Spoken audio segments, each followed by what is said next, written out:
بسم اللہ الرحمن الرحیم۔ میرے محترم بھائیوں اور دوستوں، پہلا واقعہ، حضرت مولانا ابراہیم بن ادہم رحمہ اللہ نے مکہ مکرمہ میں ایک شخص سے کچھ کھجوریں خریدی۔ اتفاقاً وہ کھجوریں ان کے پاؤں کے درمیان زمین پر گر پڑی۔ انہوں نے یہ سوچ کر کہ میری خریدی ہوئی کھجوروں میں سے گری ہوگی، زمین سے اٹھا کر کھا لیے۔ پھر بیت المقدس تشریف لے گئے۔ وہاں آپ کعبۃ الصخر میں داخل ہوئے۔ لوگ تو چلے گئے لیکن آپ تن تنہا وہاں رہ گئے۔ وہاں کا دستور یہ تھا کہ جو کوئی کعبہ میں ہوتا ہے اسے وہاں سے عصر سے پہلے نکال کر کعبہ خالی کر دیا جاتا، تاکہ کعبہ عصر کے بعد سے لے کر رات بھر فرشتوں کے لیے مخصوص رہے۔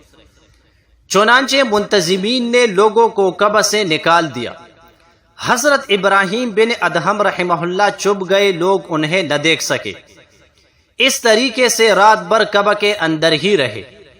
رات کو جب فرشتے آئے تو بولے کہ یہاں کوئی بنی آدم یعنی انسان معلوم ہوتا ہے۔ ان میں سے ایک نے کہا کہ خراسان کے عابد حضرت ابراہیم بن ادہم معلوم ہوتے ہیں۔ دوسرے نے کہا ہاں وہی ہے۔ تیسرا بولا یہ وہی شخص ہے کہ ہر روز ان کے اعمال قبول ہو کر اوپر آسمان کی طرف چڑھتے ہیں۔ چوتھا بولا بات تو یہی ہے، مگر 1 سال سے ان کی عبادت اوپر جانے سے موقوف ہو گئی ہے، اور اتنی مدت سے ان کی دعائیں بھی قبول نہیں ہوئی۔ سبب اس کا وہ کھجوریں بنی ہوئی ہے جو انہوں نے مکہ مکرمہ میں اپنی سمجھ کر زمین سے اٹھا کر کھا لی تھی۔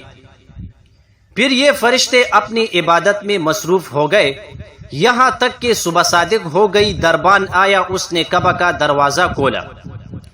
ابراہیم بن ادہم رحمہ اللہ نکلے اور سیدھے مکہ مکرمہ تشریف لے گئے۔ وہاں پہنچ کر اسی دکاندار کے دروازے پر آئے، پھر دیکھا کہ ایک نوجوان کھجوریں بیچ رہا ہے۔ آپ نے اس سے پوچھا کہ پچھلے سال یہاں ایک بڑے میاں کھجوریں بیچتے تھے، وہ کہاں گئے؟ اس نے کہا کہ وہ تو فوت ہو گئے ہیں۔ حضرت ابراہیم بن ادہم نے اسے سارا قصہ سنایا۔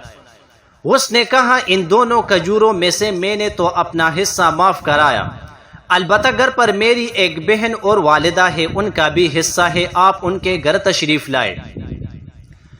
ایک بڑی بی بی لاٹھی سے سہارا لیتی ہوئی باہر نکلی، آپ نے انہیں سلام کیا۔ بڑی بی بی نے سلام کا جواب دے کر پوچھا کیسے آنا ہوا؟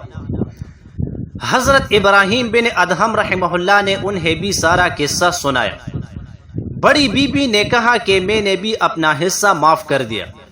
پھر آپ نے اس کی بیٹی سے بھی اس کا حصہ معاف کرا لیا، اور پھر بیت المقدس تشریف لے گئے اور اسی طرح کعبہ میں داخل ہو کر رات گزاری۔ فرشتے آئے اور آپس میں کہنے لگے یہ ابراہیم بن ادہم رحمہ اللہ وہی ہے جن کے اعمال 1 سال سے اوپر جانے سے موقوف ہو گئے تھے، اور ان کی دعائیں بھی قبول نہیں ہوتی تھی۔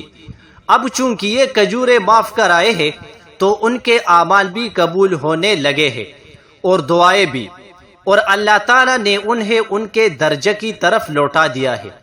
حضرت ابراہیم بن ادہم رحمہ اللہ یہ سن کر خوشی سے رو پڑے۔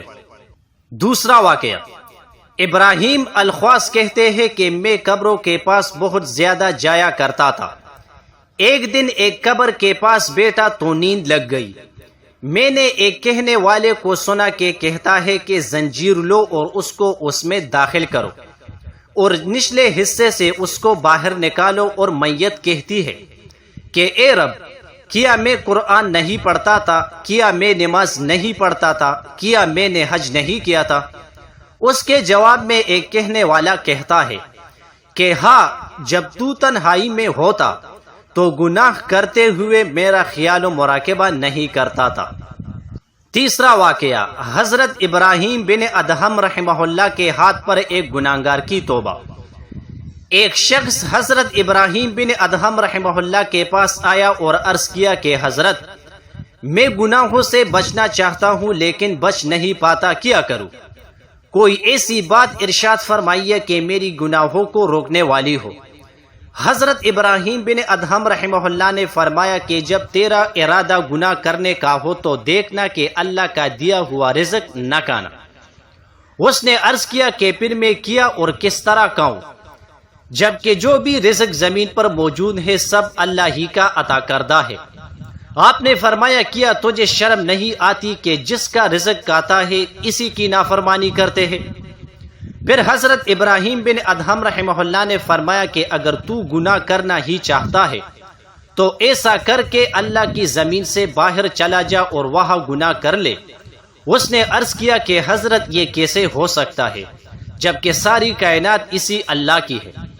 آپ نے فرمایا کیا پھر تجھے شرم نہیں آتی کہ اللہ ہی کی زمین پر رہتے ہوئے اس کی نافرمانی کرے؟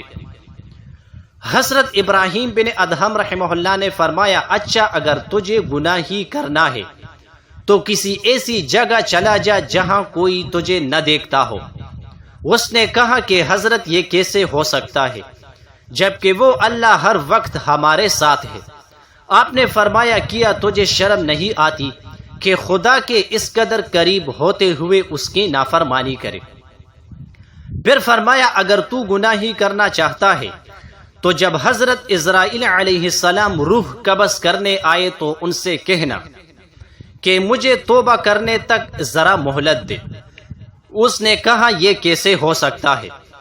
حضرت ابراہیم بن ادہم رحمہ اللہ نے فرمایا کہ کیا پھر تجھے شرم نہیں آتی کہ ملک الموت آئے اور تیری روح اس حالت میں قبض کر لے کہ تو گناہ میں ہو؟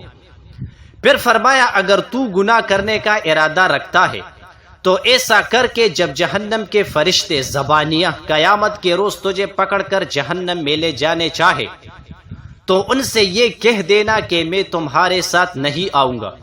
اس نے عرض کیا کہ حضرت کیا وہ مجھے چھوڑ دیں گے اور میری بات مان لیں گے؟ فرمایا کہ پھر تیری نجات کیسے ہوگی؟ کہنے لگا اے ابراہیم پھر یہ نصیحت کافی ہے کافی، میں توبہ کرتا ہوں اور عہد کرتا ہوں کہ کبھی گناہ نہیں کروں گا۔